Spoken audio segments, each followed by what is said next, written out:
Assalamualaikum warahmatullahi wabarakatuh. Apa kabarnya pemirsa? Semoga selalu dalam keadaan sehat walafiat. Dan hari ini berjumpa kembali dalam program Jaksa Menyapa bersama saya Noval Idrus dan saya Amal Zafira. Kita sekarang sudah berada di wilayah Kejaksaan Negeri Prabu Mulih dan pastinya Noval kita tidak berdua. Betul. Tapi ada narasumber yang menemani kita dan akan memberikan informasi untuk pemirsa di rumah terkait dengan Jaksa Menyapa. Baik, dan kita akan menyapa ini Kepala Kejaksaan Negeri Prabu Mulih, yaitu Bapak Roy Riyadi SHMH. Assalamualaikum Pak. Waalaikumsalam warahmatullahi wabarakatuh. Sehat ya Pak? Alhamdulillah sehat. Wah, ini luar biasa nih, muda, perkasa, disiplin, berintegritas. Apalagi Banyak, mau disebutkan. Dan banyak prestasi. Dan banyak sekali prestasi. Dan kita langsung aja ingin berkenalan secara langsung kepada Pak Roy. Pak, di Kejaksaan Prabu Mulih sendiri sudah meniti karir berapa lama Pak? Saya di sini dilantik tanggal 16 Maret 2022 ya. Jadi 1 tahun, masuk 1 tahun 3 bulan 4 bulan gitu. Oke. Nah, kalau dari segi jenjang dari karir Bapak sendiri mengawali sebagai jaksa dari sejak tahun berapa Pak? Saya pendidikan jaksa tahun 2007.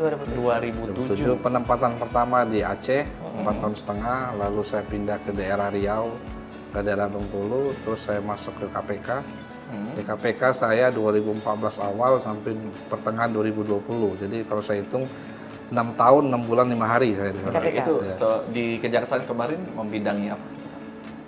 Kalau di kejaksaan saya sempat menjadi Kasipitsus, lalu sempat menjadi Kasidatun, dan di Bengkulu saya jadi Kasipidum, seperti itu. Berarti ranahnya masih di Sumatera dan di Jawa ya Pak, seperti itu? Kalau di Ya, KPK. masih di daerah Sumatera. Oke. Dan mungkin bisa dijelaskan juga Pak, juga, perbedaan nih Pak. Bapak kan sudah pernah di KPK sebelumnya dan kembali lagi ke Kejaksaan. Nah, itu perbedaannya bagaimana Pak? Pada prinsipnya tidak ada terlalu banyak perbedaan ya. Mungkin dalam pelaksanaan tusi, tugas dan fungsi kewenangan. Kalau saya melihat tugas kewenangan yang diamanatkan oleh undang-undang itu, kejaksaan itu merupakan lembaga negara yang paling banyak fungsi kewenangannya. Sehingga salah satunya banyak yang bersentuhan di masyarakat seperti itu. Dan kita kalau di KPK kan hanya bicara penanganan korupsi. Sedangkan dalam kejaksaan itu kita menangani perkara di luar tindak pidana korupsi. Ada tindak pidana umum. Dan bukan hanya bicara pidana, kita bicara perdata juga sebagai JPN. Bahkan kita punya kewenangan di bidang intelijen. Intelijen ini bukan hanya intelijen justisial, tapi intelijen kita ini juga mencakup intelijen Polsek dan Hankam. Artinya bagaimana peran kejaksaan ini bukan hanya sebagai penegak hukum, tetapi membantu percepatan pertumbuhan ekonomi di daerahnya seperti itu. Baik. Mengawasi proyek strategis juga seperti itu ya Pak ya? Proyek strategis, pendampingan segala macam. Ini kita sudah bisa lihat ini sosok dari Pak Roy ini memang terlihat tegas, tetapi ternyata beliau ini juga ada, bisa dibilang ini merupakan hobi juga ya Pak ya? Iya, karena ada usaha. Entrepreneurnya ya Pak ya? Entrepreneurnya juga nih. Ini bisa diberitahu juga kepada masyarakat nih Pak. Ternyata Bapak ini ada usaha yang sebenarnya sebagai hobi juga membantu orang. Jadi sebenarnya bukan hobi ya. Iya. Kalau hobi saya hobi makan. Ini merupakan warisan keluarga sebenarnya. Jadi ibu saya tuh hobi masak dan memang pintar masak. Dan kami memang dilahirkan oleh keluarga sederhana. Sudah lama ibu tuh punya usaha seperti itu, usaha catering dan macam. Jadi sebelum saya di kejaksaan memang kami berdagang seperti itu. Dan sampai sekarang pun sampai saya sekarang jadi Kajari pun saya masih berdagang jualan sarapan pagi. Ada warung namanya Warung Mang Oy. Mang Oy. Mang Oy. Lokasi di Palembang Pak? Di Palembang, Sukabangun 2. Oh, Sukabangun 2. Ini jadi pagi-pagi kita mampir lah situ ya, sarapan di situ ya. Jadi ada burgo, lontong, laksan, selimpungan, lengkap nasi uduk. Itu di rumah Pak? Di rumah? Di rumah. Jadi rumah kami rumah. itu kan hub bentuknya. Di samping itu karena langsung di pinggir jalan, jadi saya buat kayak mini ruko kayak gitu. Satu los kayak gitu. Nah, situlah kita buka warung di situ. Kenapa harus sarapan Pak? Ya karena pangsa sarapan ini orang pasti cari sarapan gitu. Betul. Dulu sempat sore jualan mie tumis. Tapi karena persaingan apa ini nih agak sepi ya Mas ya. Namanya kita cari strategi namanya untuk berdagang dengan lain kita alihkan ke sarapan pagi. Oke. Berarti itu ilmu juga Noval itu. Iya. Jadi selain dari tegas dalam bidang Tugas profesional pokok fungsi dan sebagai kejaksaan, ternyata juga di luar situ beliau ini entrepreneur tetap berjalan. Nah, Pak, kalau kita berbicara kembali lagi mengenai kejaksaan yang ada di Prabu Muli, struktur organisasi atau struktural yang ada, Pak, seperti apa, bisa dijelaskan ke pemirsa di rumah? Kalau kejaksaan Prabu Muli ini semua sama dengan kejadian lain, ada beberapa bidang. Membidangi pertama Pidum ya. Pidum ini pidana umum, dia menangani perkara yang penyidikannya berdasar dari kepolisian atau dari yang lain. Ya kan? Nah, ini biasanya mereka sidang di pengadilan, Mas bisa lihat. Program Pidum yang paling sekarang kita tonjolkan adalah program RJ, Restoratif Justice. Itu memang program pimpinan. Dan penegakan hukumnya juga harus secara humainis.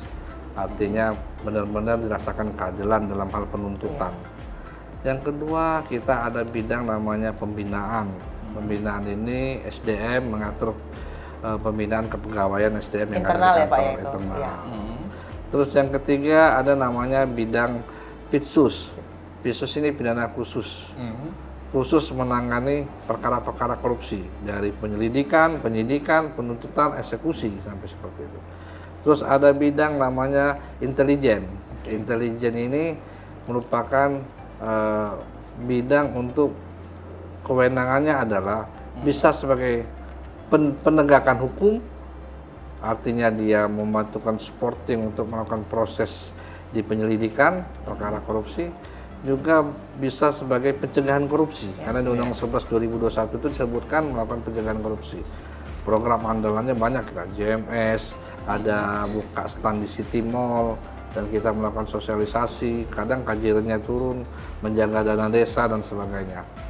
Terus yang terakhir adalah program Datun. Datun ini sekarang menjadi primadona karena Datun ini mendampingi proyek-proyek yang ada di pemerintah. Sebagaimana amanat dari pemerintah pusat, bagaimana proyek-proyek ini bisa sesuai dengan tupoksi dan aturan dalam pelaksanaannya. Selain itu, Datun ini juga nanti jam 1 saya undang, saya bisa lihatkan bagaimana kami melalui Datun menagih kerugian negara terhadap temuan BPK. Karena apa? Karena kami menempatkan penegakan hukum secara preventif, pencegahan. Kalau misalnya ada kerugian negara, itu kami kerjasama dengan inspektorat, dengan APIP, untuk supaya kerugian negara itu dikembalikan. Penyelamatan keuangan. Nah, ini adalah bidang Datun. Insya Allah nanti jam 1 kita undang semua pihak ketiganya. Mereka akan membayar. Kalau saya dapat laporan dari Kasih Datun, sudah hampir 60% sudah dibayarkan. Kalau untuk PNBP-nya sendiri Kota Prabu Muli sudah berapa banyak, Pak? Kita target PNBP kemarin melebihi target ya.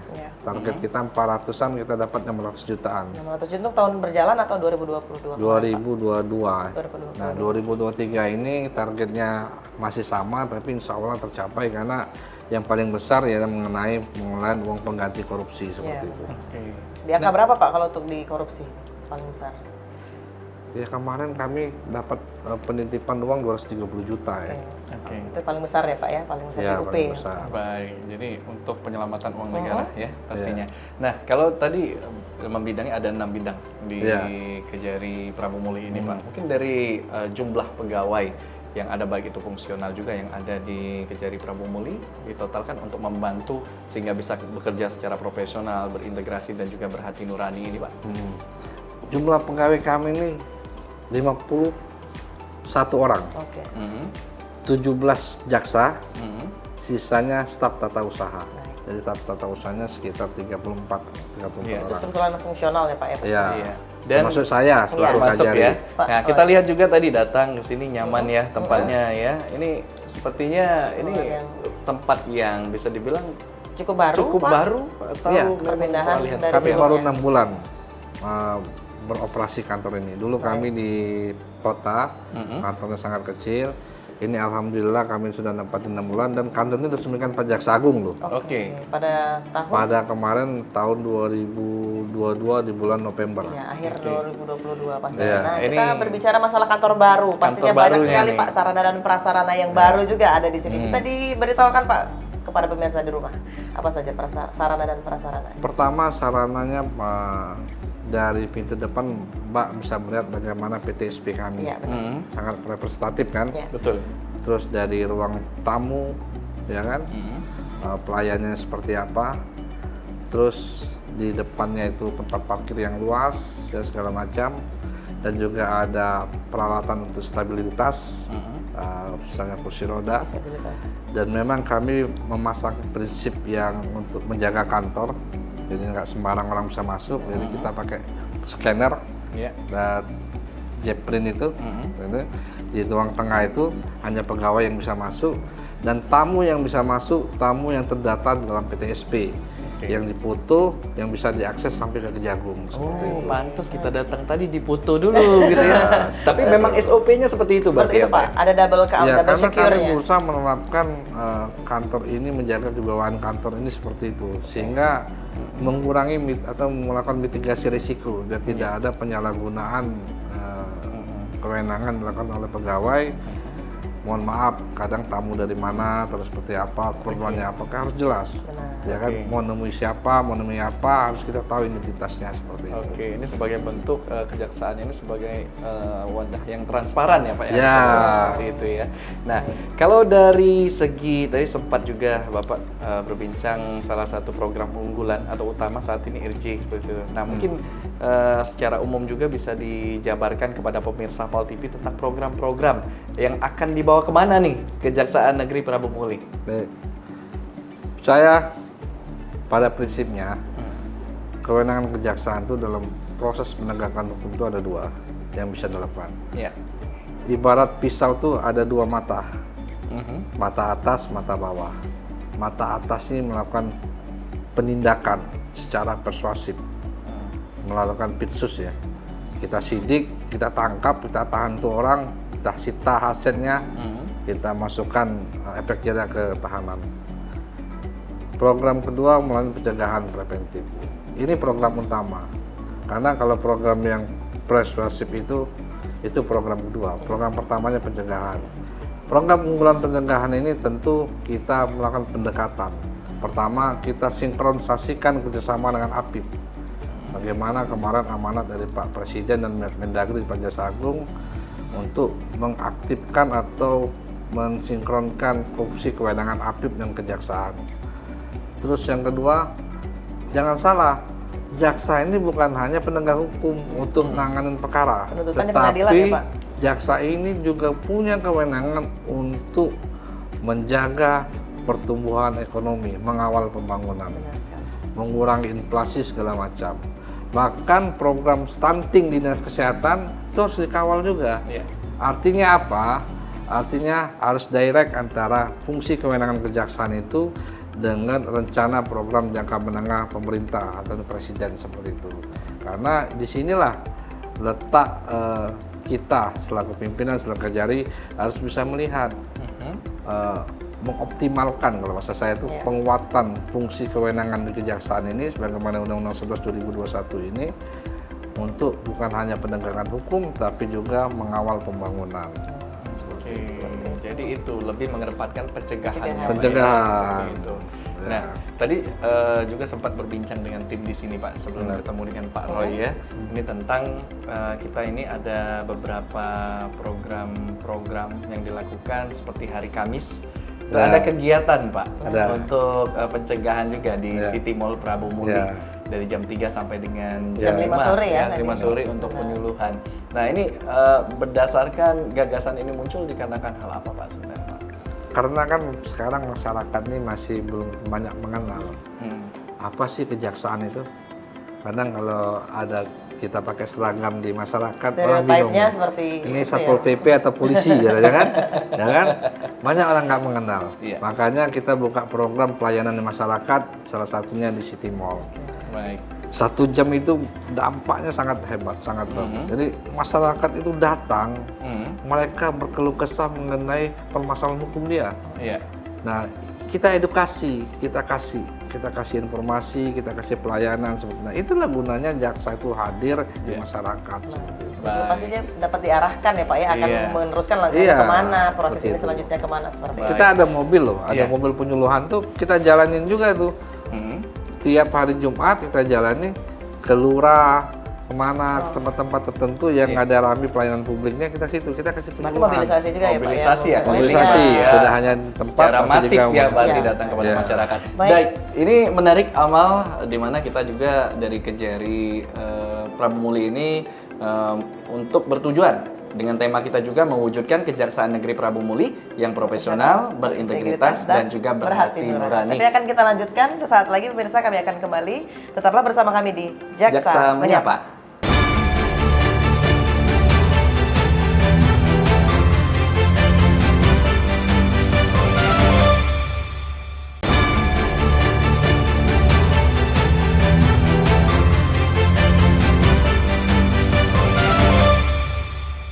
Terima kasih pemirsa PAL TV, masih bersama kami di Jaksa Menyapa, dan kita masih di wilayah Kejaksaan Negeri Prabu Muli dan masih juga bersama narasumber kita Bapak Roy Riyadi SHMH selaku Kepala Kejaksaan Negeri Kota Prabu Muli. Dan kita juga mengangkat tema ini novel mewujudkan Kejaksaan Negeri Prabu Muli yang profesional, berintegritas dan berhati nurani. Nah, ini mungkin bisa dijabarkan juga Pak. Ini kan sebagai bentuk atau program-program kita pasti mengarah tentang mewujudkan Kejari ini yang profesional, berintegritas dan juga hati nurani. Nah, dari segi profesionalnya, ini bisa dijelaskan untuk kinerja dari teman-teman di sini. Kita berbicara profesional, Mas Novel, itu nggak terlepas dari akuntabilitas. Ya. Jadi bekerja itu harus sesuai dengan SOP, sesuai dengan aturan. Dan sekarang jaksa dan kejaksaan itu harus peka terhadap perkembangan di masyarakat. Jadi saya katakan bekerja profesional itu, tadi dari awal saya mengatakan, kalau niat bekerjanya ikhlas karena Allah, insya Allah profesional. Tapi kalau niat bekerjanya hanya ingin cari pujian pimpinan, hanya mencari sesuatu apa-apa di luar itu, nah itu pasti nggak profesional. Oke, berarti ada ikatannya dengan berintegritas dan juga mempunyai hati nurani, Pak, ada.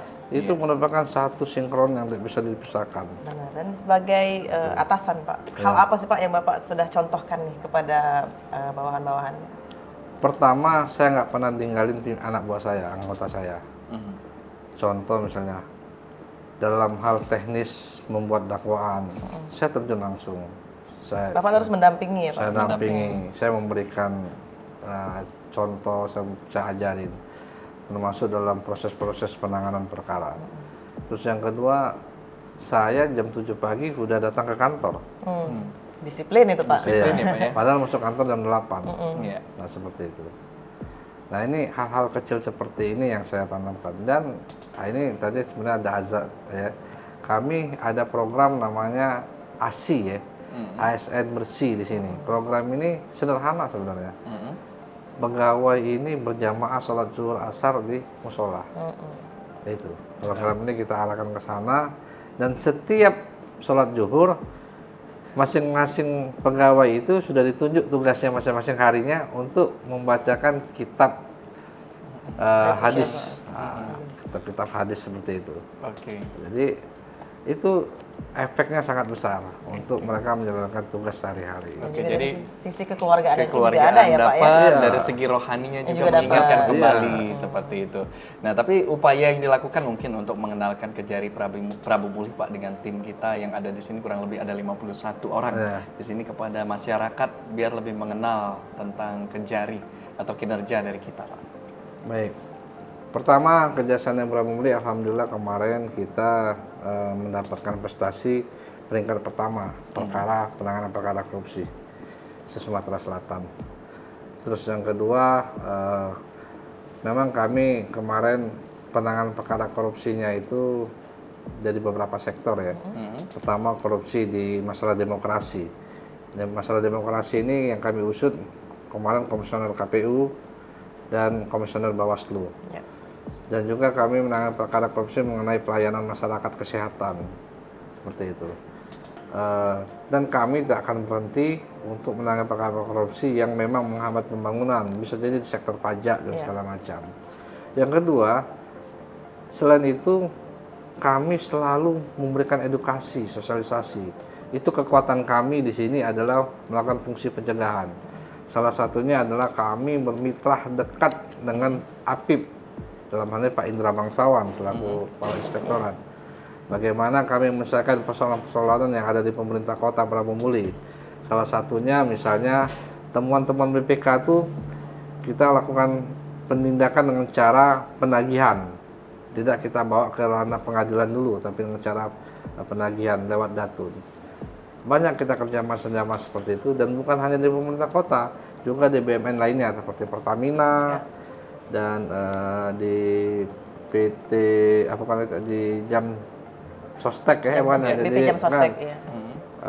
Jam Sostek kan ya. Nah, itu. Ada beberapa kerjaan. dari BUMN Bank, dari Bank Mandiri, BRI seperti itu.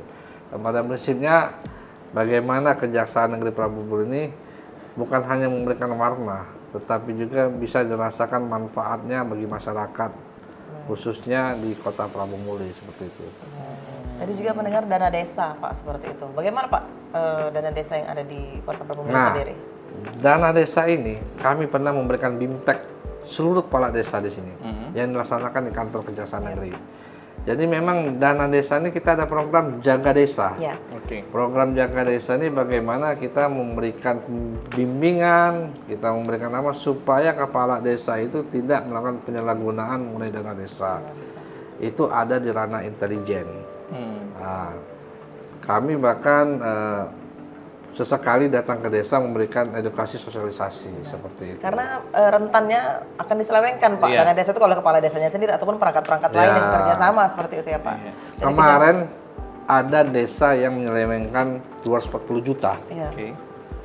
Tetapi karena kita sudah komit untuk melakukan kerjasama dengan pemerintah kota, melakukan pencegahan, maka lewat APIP itu suruh kembalikan dalam waktu secepat-cepatnya. Alhamdulillah waktu 3 hari kepala desa itu langsung mengembalikan semua dana yang diselewengkannya. Ini bentuk peranan, jadi pengawasannya juga ada. Harus ada. Nah, ini sama halnya dengan nanti. Ini kan ada juga upaya dari pihak Kejari untuk pencegahan atau penyelamatan uang negara. Nah, ini kalau dari segi infrastruktur berarti salah satu menjadi awasan ya dari Kejari ini. Nah, mungkin temuan-temuan yang ada di sini Pak banyak tidak tentang kawasan ada proyek strategis seperti itu. Permainan-permainan.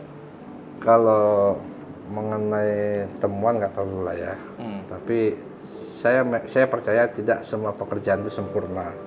Tentu ada yang namanya kesalahan atau segala macam. Dan saya tentu melihat perspektifnya dulu.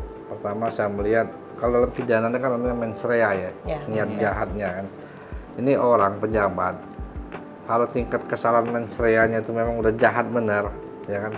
Ya mungkin kita memberikan efek jerah. Tapi kalau misalnya hanya masalah administrasi segala macam dan ada kerugian, itu tadi kita mengedepankan pencegahan dulu seperti itu. Preventif ya Pak. Lebih ke kalau cari fiktif, nah ini kalau fiktif itu tuh jahat benar, udah mens rea. Tapi kalau misalnya pekerjaan dilaksanakan, atau di audit sama BK ada kekurangan volume segala macam, ya udah saya kasih pendekatan secara edukasi pencegahan, balikin duit itu seperti itu. Baik.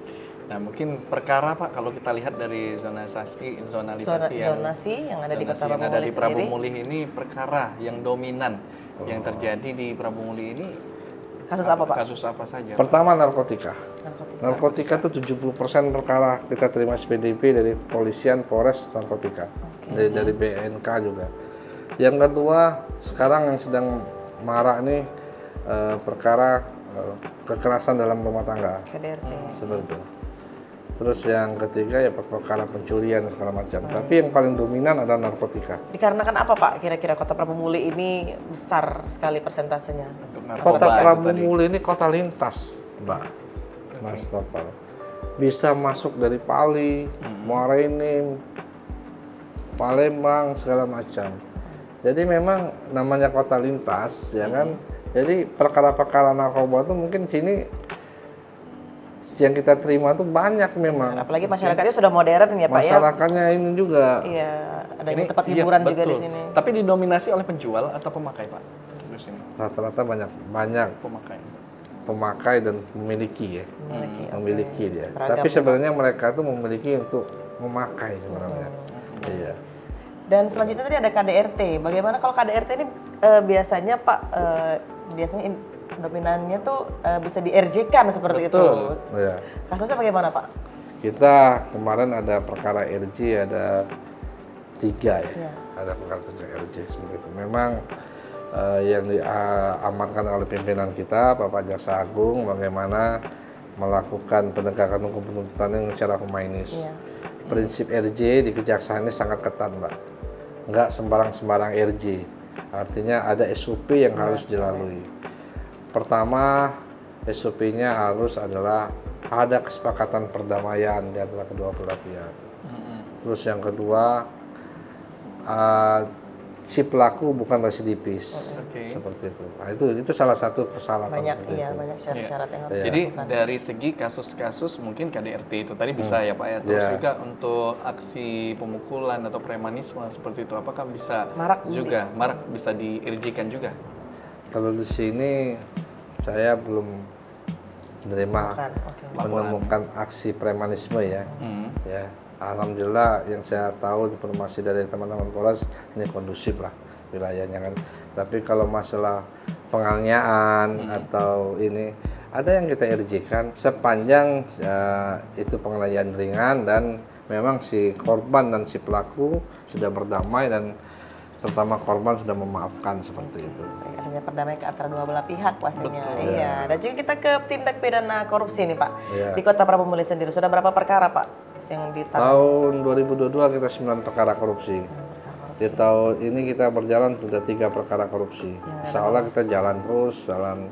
Dan saya bilang saya tidak bertarget, tetapi yang saya utamakan adalah pencegahan sebenarnya. Tetapi kalau memang perlu penindakan, saya lakukan penindakan. Baik, itu adalah kasus-kasus yang viral. Yang viral ya. Nah, ini iya. tentang kasus yang beberapa hari yang lalu sempat viral juga, Pak. Ini ada kasus-kasus besar ya di Prabu Muli ini. Nah, kalau dari segi total sendiri Pak, dari tahun 2023 ini sampai dengan saat ini, jumlah perkara yang sudah dituntaskan oleh tim Kejari Prabu Muli ini sudah berapa banyak? Dan mungkin per bulannya bisa kurang lebih ada berapa banyak yang diselesaikan? Perkara korupsi? Iya, baik itu umum ataupun korupsi. Oh, seluruh perkara? Seluruh perkara. Kalau perkara rata-rata kalau dari kepolisian itu kita setahun itu 250 sampai 300 ya. Itu. Per tahun ya Pak per tahunnya ya? Per tahunnya ya. Iya. Kalau perkara korupsi di kejaksaan ini tahun kemarin 9 perkara kita tuntaskan. Ini lagi berjalan 3 perkara. Berjalan 3 perkara. Iya. Nanti kita akan memberikan informasi lagi kepada pemirsa di rumah. Kita akan iklan dulu. Baik, jadi pemirsa, kita masih banyak hal yang ingin kita tanyakan mungkin dari segi-segi kendala juga. Nanti Pak kita akan berbincang untuk mewujudkan Prabu Muli ini yang aman dan juga kondusif ya. Tetap bersama kami di Jaksa Menyapa.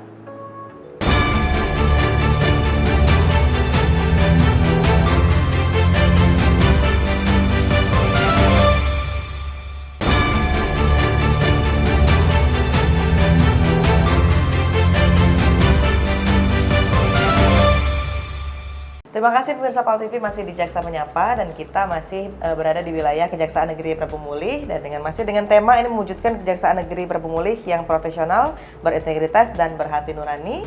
Dan masih juga bersama kita narasumber kita hari ini Bapak Roy Riyadi SHMH selaku Kepala Kejaksaan Negeri Prabu Muli. Baik, sebelum kita masuk kembali ke tema, kita ingin tanya juga Pak, ini tentang klasifikasi Kejari Prabu Muli. Karena kita ada yang A dan tipe juga A, D, ada tipe B, seperti itu. Nah kalau untuk dari segi perkara, untuk Kejari Prabu Muli ini tergolong tipe apa Pak? Tipe B. Tipe B. Ini berarti dari segi perkaranya tidak terlalu banyak. Bagaimana Pak itu mengklasifikasikannya? Klasifikasinya seperti apa? Ya, yang saya pahami bisa dari jumlah perkara, bisa dari mengenai pemerintahnya dan juga masyarakatnya. Jumlah masyarakatnya juga ya Pak? Banyak. Banyak ya, seperti itu. Penilaiannya banyak. Kalau tipe B berarti perkaranya juga bisa tergolong dibilang sedikit ya Pak ya. Tidak terlalu banyak ya, seperti itu. Sedang-sedang lah. Iya. Masih aman lah bisa tergolong ya Prabu Muli ya. Iya. Nah, kalau dari segi sinergi Pak antar Forkopimda untuk dari Kejari sendiri. Kejari ini hubungannya seperti apa? Sangat bersinergi. Saya dengan Pak Kapolres itu bagaikan kakak sama adik. Saya ulang tahun dia datang, dia ulang tahun saya datang. Ya. Jadi kami sering komunikasi non formal, main telepon dan apa. Saya kan Pak Wali sangat sinergi. Dia sebagai orang tua dan saya sebagai anaknya. Tetapi tetap dalam rangka profesional dalam bekerja. Jadi kita membantu program-program beliau dalam hal pembangunan. Salah satunya kita bersinergi dengan APIP. Kebenaran kepala inspektoratnya ini jaksa, namanya Pak Indra Bangsawan. Seperti itu. Termasuk di stakeholder lainnya. Kita kejaksaan ini tidak bisa melaksanakan kewenangan sendiri di masyarakat kalau nggak dibantu dari yang lain. Seperti itu. Jadi kolaborasi yang baik ya antar pengadilan negeri Polda juga ya Pak ya, instansi lain. Kalau ke dinas-dinas di pemerintahan Kota Prabumulih juga seperti apa Pak? Sangat sinergi. Banyak kita memberikan pelayanan pendampingan. Baik itu di dinas-dinas maupun bahkan di puskesmas. Jadi memang kita berusaha menguatkan kewenangan kita ini bisa memberikan manfaat bagi dinas-dinas stakeholder terkait. Juga pasti ada pendampingan hukum. Nah kalau untuk masyarakatnya sendiri Pak, pendampingan hukum dari Kejaksaan Negeri sendiri seperti apa? Ya kalau masalah masyarakatnya kita hanya memberikan penyuluhan hukum ya. Itu tadi ada kita buat stand di City Mall itu untuk masyarakat. Bahkan kita mobilisasi bawa mobil penyuluhan hukum ke lurah, kemana, kantor lurah, itu sebenarnya untuk masyarakat. Antusiasme dari masyarakat sendiri seperti apa? Senang. Banyak ya Pak? Masyarakat senang sekali karena mereka mau ke kantor jauh, kantor Kejari kan udah jauh sekarang. Yang kedua banyak masyarakat nggak tahu juga apa sih kewenangan kejaksaan tuh kan. Tahu mereka tuh sidang, mungkin apa seperti apa. Malah ada kewenangan yang lain. Nah, Pak, kalau memang langsung bertemu dengan masyarakat, Bapak juga misalnya langsung terjun langsung seperti itu. Hal yang paling mereka sering katakan apa Pak biasanya? Keluhan. Pak aku nih ini Pak, ini. Nah seperti itu. Bagaimana Pak? Pertama mereka merasa bahwasanya jangan kendor Pak, nanganin korupsi. Itu masih masukan ya Pak ya? Masih masukan. Yang kedua, mereka berharap sering-sering kejaksaan ini jasa-jasanya Pak turun ke masyarakat, kasih penyuluhan segala macam seperti itu. Karena kan kadang masyarakat ini kan dia tidak takut datang ke kantor atau seperti apa. Maka saya bilang kantor kejaksaan ini sebenarnya rumah masyarakat sebenarnya. Jadi nggak perlu takut saya bilang seperti itu. Kalau memang diperlukan seperti apa, nanti datang ke City Mall segala macam seperti itu. Nah ini tiap daerah punya hambatan-hambatan sendiri Pak untuk menjalankan tugas. Nah kalau dari daerah Prabumulih, hambatan-hambatan yang dialami oleh Bapak dan juga tim Bapak untuk penegakan hukum yang ada di Prabumulih ini, bagaimana Pak ceritanya Pak? Ya hambatannya sebenarnya pertama anggaran ya. Kami anggaran itu terbatas untuk menangani perkara seperti itu. Kalau kata orang alasan klasik. Karena memang dikhususkan hanya berapa perkara per tahun seperti itu ya Pak ya. Tapi tidak harus kita jadikan alasan juga. Tapi ya harus kita akui alasan anggaran. Yang kedua mungkin pemahaman semua elemen masyarakat ini nggak sama tentang penegakan hukum. Yang orang tahu itu kalau orang bekerja, jaksa bekerja tuh kalau sudah nangkap orang, udah nahan orang. Sedangkan yang dilakukan Kejari Prabumulih menyelamatkan kerugian, misalnya kita mendagih hutang kontrak, itu dianggap orang nggak bekerja kita kadang.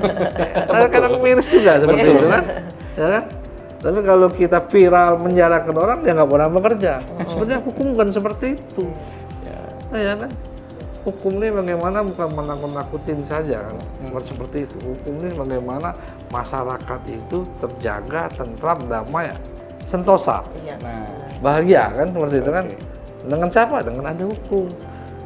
Jadi mencegah mereka. Nah ini pemahaman seperti itu. Jadi efeknya apa?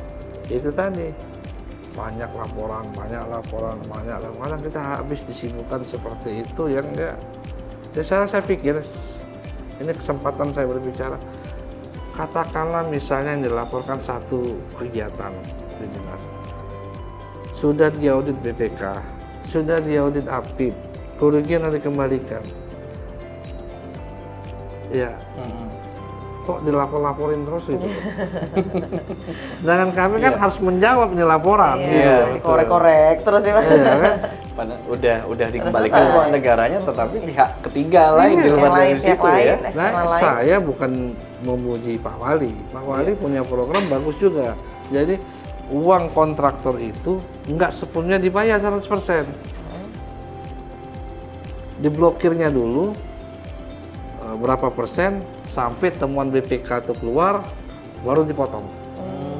Itu untuk mengamankan uang negara. Untuk mengamankan, itu kebijakan dia. Nah, Itu. ya, bagus juga itu mitigasi risiko kan? Iya. Nah gitu loh. Nah, itu. Jadi hambatan-hambatan kecilnya itu ya itu aja kalau saya lihat ada hambatan tuh pemahamannya itu ya. Berarti pelaporan itu seperti surat kaleng lah, seperti yang masuk ke dalam kantor Ada kejaksaan. surat kaleng, surat gabus, surat kartus, ada semua. Iya. Pak. Terkadang itu perkara sudah selesai, tetapi diangkat-angkat kembali oleh orang lain ya Pak yang tidak Ya, bertanggung jawab. Karena tidak ada barang bukti ataupun juga dokumen-dokumen yang untuk melengkapinya, itu tidak akan dihiraukan seperti itu Pak dari kejaksaan sendiri. Ya kita ada PP 43 2019 itu mengenai tata cara pelaporannya. Oke. Jadi pelapor itu harus jelas identitasnya dan dilaporkan harus jelas isinya segala macam. Nah, dan kami punya kewajiban untuk menjawab terhadap laporan tersebut. Nah itu. Jadi kalau misalnya laporan itu sudah masuk dalam kategori itu, walaupun itu sudah pernah dilaporkan dan sudah kami jawab, ya harus kami jawab lagi seperti itu. Oke, nah ini menarik. Jadi untuk dari segi laporan itu memang harus ada beberapa variabel yang mensahkannya ya. Iya, kata Mbak Amel tadi kan jangan sampai surat kaleng kan, sampai kurang surat Tapi ada kaleng. laporan mungkin itu bagi mereka meresahkan mereka betul itu Pak. Jadi mungkin melalui Untuk- media itu. Nah, atas nama masyarakat. Iya. Masyarakat mana? Tidak gitu jelas kan. gitu. Ini Ya ada kan? ada kecurigaan cenderung ini Iya. seperti itu Iya. Pak. Nah, nanti. tapi kalau dari laporan masyarakat tuh Pak, dari laporan mereka dari awal dari pintu pertama, nah sampai dengan nanti penindakan, kira-kira membutuhkan waktu berapa lama Pak untuk sehingga sampai ada putusan seperti atau eksekusi Pak. eksekusi? Kalau penyidikan itu biasa lamanya ketika minta audit nih, audit kerugian. Nah, bisa makan waktu 3 bulan lah. 3 bulan. Itu paling lamanya 3 bulan. Iya, 3 bulan lah paling lama. Baik Pak. 3 bulan, 4 bulan, 3 bulan relatif lah ya. Relatif, Tapi ya. sampai di sidangnya itu bisa makan sampai 2 bulan, 3 bulan juga. Jadi 5 bulan itu sampai selesai perkara itu kurang lebih. Kita ingin tahu nih pendapat Bapak Roy terhadap isu flexing yang Nah, ada sekarang fenomena Pak. flexing ini, fenomena Pak. flexing. Adakah juga akan membuat Pak Roy ini membuat program ke Iya. depan seperti itu? Karena kalau kita lihat fenomena flexing ini dilakukan oleh istri-istri pejabat Iya, biasanya. Biasanya ASN seperti iya, itu ya. setelah viral itu nanti ada tindakan pidana biasanya Pak yang kita lihat nih Pak. Bagaimana itu, Fenomenanya ini gimana? Jadi memang korupsi ini adalah salah satu musuh utama bangsa. Jadi merupakan ancaman ketahanan bangsa, salah satunya korupsi.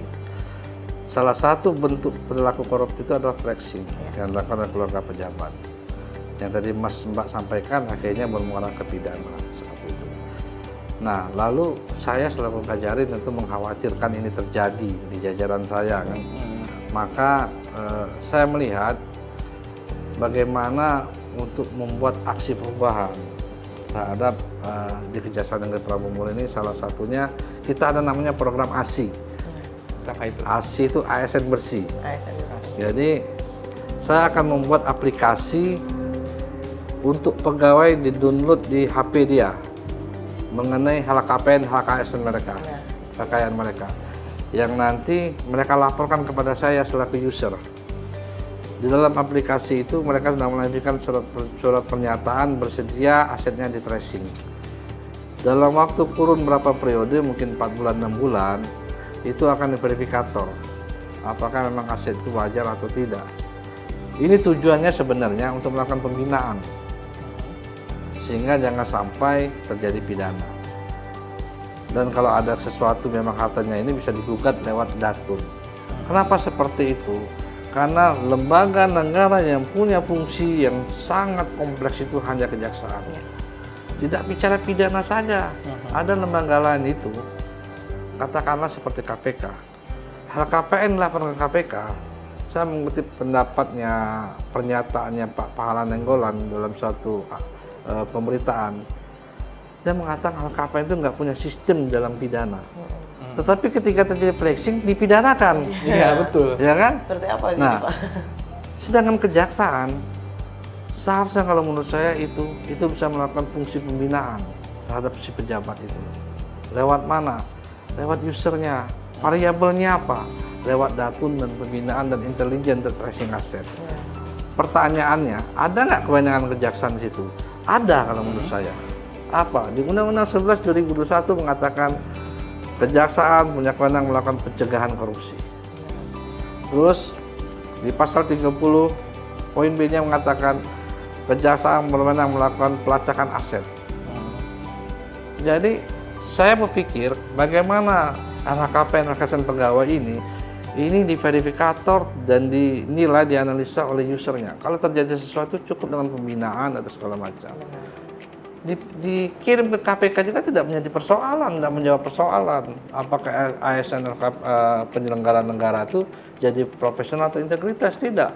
Malahan jadi bom waktu kalau menurut saya. Ketika ada flexing, persoalan, dicari pidananya.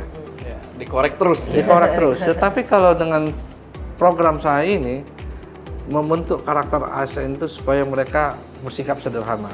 Dan ini amanat dari Pak Jaksa Agung, Instruksi Jaksa Agung nomor 2 tahun 2020. Nah, itu insya Allah program itu pengen saya terapkan, saya pengen minta petunjuk dengan Pak Kajati setelah kuatan saya seperti itu. Arahan beliau seperti apa. Jadi ini memanfaatkan era digital juga ya Pak ya. Memanfaatkan era digital juga. Iya, jangan sampai kita tertelan oleh zaman. Iya. Tertelan oleh zaman, tapi jangan sampai juga terlena oleh zaman. Terlena oleh zaman. Oleh uang hasil. Iya. Apalagi hasil korupsi, Nopal. Betul. Nah, jadi kita adalah tujuannya adalah untuk mengamankan uang negara salah satunya. Ya, supaya juga mengajak pola hidup sederhana. Jadi bisa dibilang kalau fenomena flexing ini tidak serta-merta Bapak Roy ini setuju untuk dipidanakan, tapi harus dicari tahu dulu ya Pak. Sekarang pertanyaannya, bagaimana kalau misalnya Mas Nopal flexing, datanya itu harta-harta orang. Nah, itu. Foto di mobil-mobil mewah, data itu mobil tetangga. Iya. Ya kan? Betul. Punya harta, nggak taunya harta itu harta pinjaman. Maaf ya. Iya, padahal di Instagram kan tampilannya gitu, Pak. Ternyata minjem semua ya. Ya gitu. Yang perlu dilakukan sebenarnya apa? Pembinaan, bukan pembinaan. Pembinaannya Anda perlu. Apa pembinaannya? Mas Nopal jangan lagi lah bersosial media flexing seperti itu. Apalagi punya tetangga lagi, malu-maluin. Kan gitu.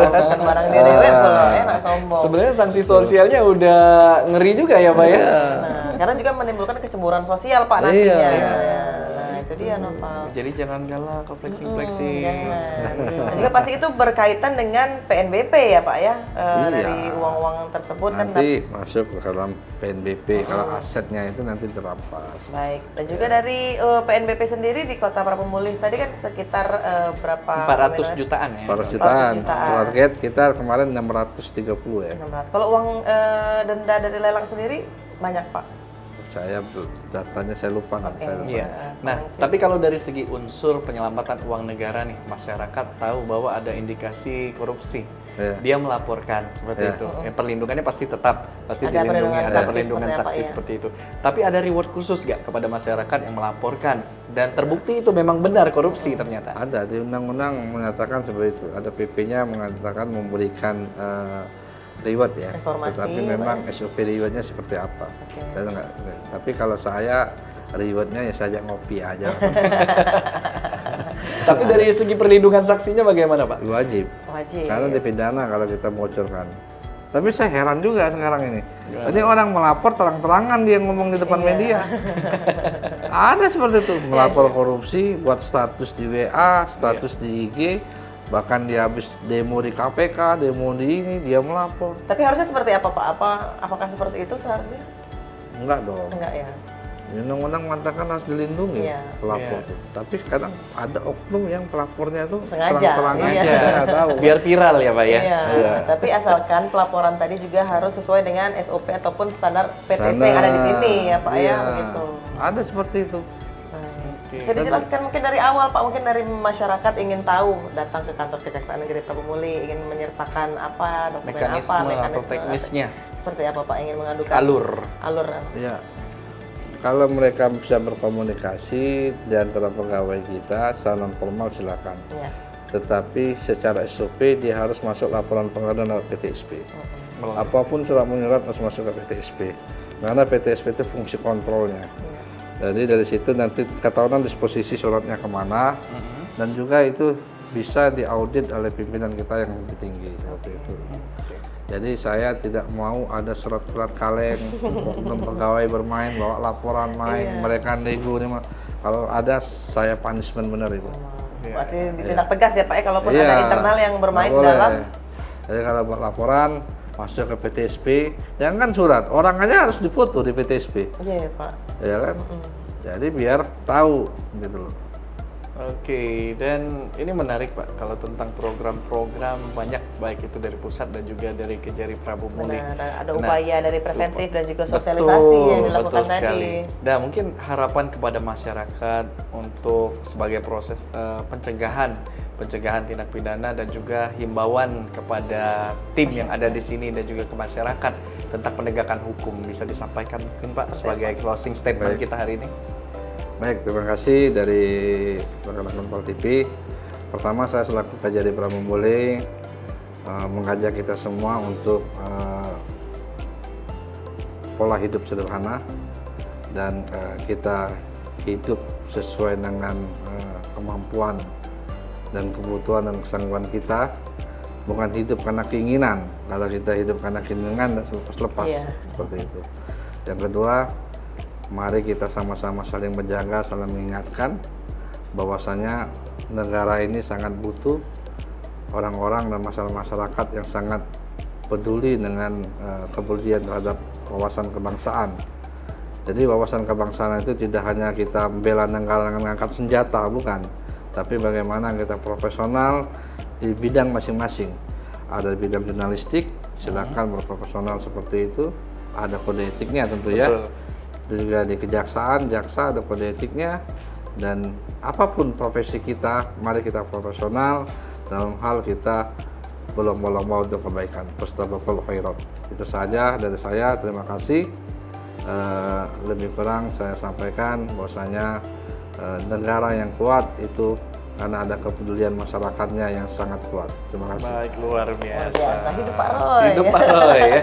Iya, kejaksaan hebat, koruptor melarat. Nah, iya, itu harus kerja disiplin juga dong. Dan juga pastinya kejaksaan itu sangat dekat sekali ternyata dengan masyarakat. Bukan hanya menjalankan penuntutan di persidangan pastinya ya Pak ya. Ternyata bisa juga tatap muka melalui program-programnya juga ya.